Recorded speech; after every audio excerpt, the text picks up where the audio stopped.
This video is particularly for someone who has already started preparing for ADAI, जो syllabus देख के PYQs देख के पढ़ना शुरू कर दिए हैं, टाइम इन्वेस्ट कर चुके हैं। उनके लिए मैं आज एक चीज़ बताने वाला हूँ जो जाननी बहुत ज़रूरी है फेज़ 1 के रिस्पेक्ट में। आप इसको वार्निंग समझ लीजिए, सरप्राइज समझ लीजिए, शॉक समझ लीजिए, लेकिन ये जानना बहुत ज़रूरी है क्योंकि यहाँ पे अगर आप इस चीज़ को हैंडल नहीं कर पाएंगे तो आप फेज़ 2 में शायद अपीयर ही ना कर पाए। और ये चीज़ मैं कोई सरप्राइज नहीं रखना चाहता। This is about shockingly high phase 1 cut offs in 2024। तो हम देखेंगे कि 2024 में कैसे फेज़ 1 में कट ऑफ्स बढ़ी, कितनी बढ़ी, क्यों बढ़ी, आगे क्या प्रेडिक्शन की जा सकती है और उसको हैंडल करने का तरीका क्या है। आगे जाने से पहले I would like to tell you about our free PYQs, मतलब previous year questions for IRDAI grade A for year 17, 23 and 24 for phase 1, phase 2 solved. ये बहुत ज़रूरी है क्योंकि इनके बिना आपको पता ही नहीं लगेगा कि डिस्क्रिप्टिव क्वेश्चन कैसे आ रहे हैं, फेज़ 1 में लेवल क्या है, कौन से टॉपिक से क्वेश्चन आ रहे हैं। तो इसको आप ज़रूर डाउनलोड कीजिए, इससे आप रेलेवेंट चीज़ें पढ़ेंगे और रेलेवेंट चीज़ें फ़िल्टर आउट कर सकेंगे। इसका लिंक वीडियो के डिस्क्रिप्शन में है। This is free, we are not charging anything for it. तो इसको आज ही डाउनलोड कीजिए and keep it handy in your preparation. अब इरेडाई ग्रेड ए में जो चीज़ मैं बताने जा रहा था जो बहुत अजीब हुई 2024 में, that was about the increase in phase 1 cut offs. अब फेज 1 कट ऑफ हमारी 2023 में गई थी 87.25 out of 160। This is for unreserved category.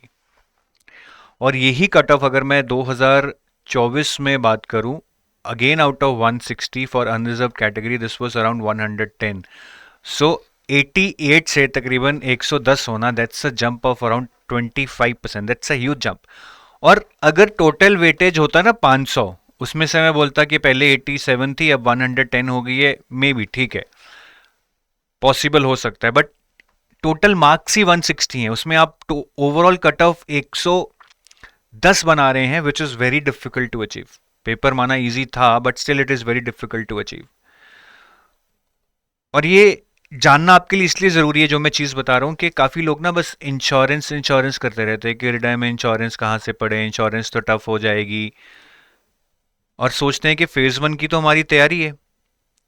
But अगर आपकी फेज़ 1 की तैयारी भी है ना, लेकिन आप इस एस्पेक्ट को इग्नोर कर रहे हैं कि 160 में से 110 कट ऑफ जाएगी, उसके लिए कैसे मुझे अपनी तैयारी को एडजस्ट करना है, मुझे किस तरह के मॉक टेस्ट देने हैं, मुझे किस चीज़ पे ध्यान देना है, तो आप शायद नॉलेज रखते होंगे बट एग्ज़ाम में एडजस्ट ना करने की वजह से कट ऑफ नहीं क्लियर कर पाएंगे। तो आगे जाके बताऊंगा कैसे उसको हैंडल कर सकते हैं, बट ये एस्पेक्ट बहुत इंपॉर्टेंट है। अब इसके इंक्रीज होने के सबसे पहले क्या रीज़न हो सकते हैं? एक थोड़ा सा शायद 2024 में जो पेपर आया था उसका लेवल मैं कहूँगा शायद 2023 से थोड़ा इजी था, बट कोई ज़्यादा फर्क नहीं था। तो the easiness of the paper was not the major reason in my point of view. That was a reason, but शायद 100 में से 20-25% होगा।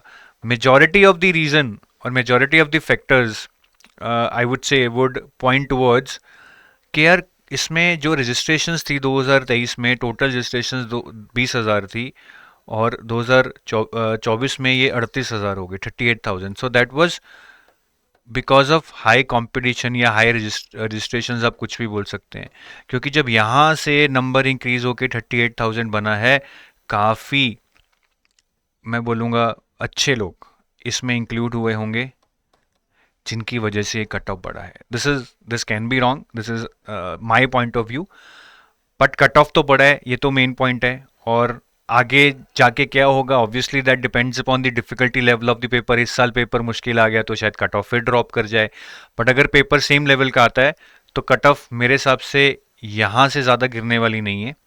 105, 110, 112 इसी रेंज में रहने वाली है। तो हमें उसके लिए रेडी रहना चाहिए। अब इसके लिए हमें करना क्या है? देखिए, सबसे पहले अगर मैं क्वांट रीजनिंग इंग्लिश को देखूं, काफ़ी लोग जो एडाई देते हैं वो आरबीआई वगैरह दे के आते हैं, तो आरबीआई में क्वांट रीजनिंग बहुत टफ आता है, ठीक है।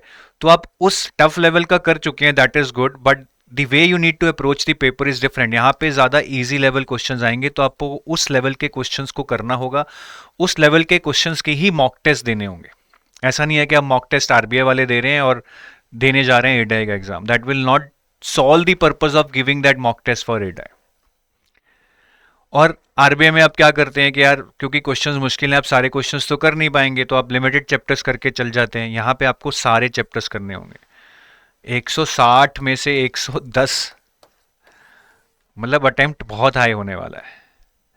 और एक्यूरेसी और स्पीड, अटेम्प्ट हाई करने के लिए स्पीड चाहिए, लेकिन फिर भी आप 160 के 160 क्वेश्चन तो नहीं अटेम्प्ट कर पाएंगे। यहाँ पे टाइम भी 90 मिनट्स ही है, 160 क्वेश्चन 90 मिनट में करने हैं, 2 घंटे में नहीं। तो स्पीड तो चाहिए, बट स्पीड के साथ साथ क्योंकि क्वेश्चंस स्पीड से करेंगे तब भी लिमिटेड ही होंगे, तो एक्यूरेसी पे बहुत ध्यान देना है, तुक्के नहीं लगाने हैं, आंसर निकलेगा तभी मार्क करना है। तो ये जो कुछ चीजें हैं ये आपको देखनी है, और आरबीआई की प्रिपरेशन के कॉन्टेक्स्ट में इनको यहाँ पे चेंज करना है, सेम चीज नहीं करनी है। जीए में काफी बड़ा चेंज है। अगर आपने किसी और एग्जाम के लिए करंट अफेयर्स पढ़े हैं, that's good, that will help you, but doesn't mean that you are fully prepared. यहाँ पे कुछ आएंगे नॉर्मल करंट अफेयर्स जो हम sports, awards, obituaries, MOUs, defence exercises, important days and events, Nobel prize, peace prize, ये सब कुछ आएंगे 17 से 20 नंबर के। बट बाकी 20 नंबर भी इंपॉर्टेंट है। उसमें से 5 question insurance related current affairs से आते हैं, जो भी इंश्योरेंस में करंट डेवलपमेंट्स हो रही हैं, और 4 से 5 क्वेश्चन स्टैटिक इंश्योरेंस से आते हैं। 4 से 5 क्वेश्चन स्टैटिक इंश्योरेंस से आएंगे, जो बेसिकली अगर आपने फेज 2 का इंश्योरेंस पढ़ रखा है तो आप ये भी कर पाएंगे। तो फेज 2 का इंश्योरेंस पहले ही पढ़ के जाइए, उसको ये मत सोचिए तो मैं फेज 1 के बाद पढ़ूंगा। स्कीम से 2 ही 3 क्वेश्चन आए थे, और वो भी सोशल सिक्योरिटी से रिलेटेड। तो पास्ट ट्रेंड देखे तो पूरा स्कीम्स पढ़ने का कोई आइडिया नहीं है, ज़्यादा सोशल सिक्योरिटी या फ्लैगशिप स्कीम्स को पढ़ो, first priority social security schemes को दो, जैसे कि जो प्रधानमंत्री प्रधानमंत्री सुरक्षा बीमा योजना है, अटल पेंशन योजना है, नेशनल पेंशन स्कीम है, प्रधानमंत्री जनधन योजना है। ऐसी स्कीम्स जो सोशल सिक्योरिटी को हैंडल करती हैं, हमें एम्प्लॉयमेंट की सिक्योरिटी देती हैं, हमें रिटायरमेंट की सिक्योरिटी देती हैं, हमें लाइफ की सिक्योरिटी देती हैं कि अगर हम मर जाते हैं तो हमारी फैमिली को कुछ मिनिमम अमाउंट मिले। इस तरह की स्कीम्स को हमें ज़्यादा प्रायोरिटी देनी है। रिपोर्ट्स का कोई ऐसा नहीं है कि इसी एरिया से रिपोर्ट्स आएंगी, बट क्वेश्चंस कम थे तो इसको आप लिमिटेड टाइम दे सकते हैं। और फाइनेंस करंट अफेयर्स एक बहुत बड़ा एरिया है जहाँ से 7 से 8 क्वेश्चन आए थे। और फाइनेंस करंट अफेयर्स में टिपिकली जो आरबीआई, सेबी, पीएफआरडीए, आईआरडीआई की न्यूज़ है उनको अच्छे से पढ़ लेना, इन रेगुलेटरी बॉडीज़ की। तो ये आपका जीए में वे फॉरवर्ड है, ठीक है। तो ये विद रिस्पेक्ट टू नॉलेज कैसे करना है। बाकी जैसा मैंने बताया बहुत सारे मॉक टेस्ट दीजिए, क्योंकि स्पीड और एक्यूरेसी उसी से टेस्ट होगी। Speed plus accuracy mock test से ही टेस्ट होगी। तो बहुत सारे मॉक टेस्ट दीजिए, और जो एग्ज़ाम लेवल के हों, बहुत ज़्यादा मुश्किल या बहुत ज़्यादा आरबीआई लेवल के मॉक टेस्ट देने का यहाँ पे कोई फ़ायदा नहीं है।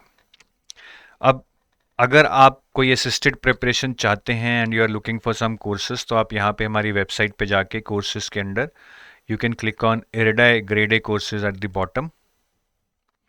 तो इरिडाई के अंदर बेसिकली अगर आप जाएंगे तो हमारे पास एक सिल्वर कोर्स है, गोल्ड कोर्स है। Gold courses for phase 1+2, silver courses only for phase 2। तो अगर आपका क्वांट, रीजनिंग, इंग्लिश अच्छा है, करंट अफेयर्स अच्छे हैं, तो आप सिल्वर कोर्स में जा सकते हैं, नहीं तो आप गोल्ड कोर्स प्रेफर कर सकते हैं। और कॉम्बोज भी हैं, अगर आप इरिडाई के साथ आरबीआई, नाबार्ड, सेबी वगैरह की तैयारी करना चाहते हैं तो यहाँ पे कुछ कॉम्बोज हैं which you can enroll into and prepare for multiple exams. Thank you, have a nice day, bye bye.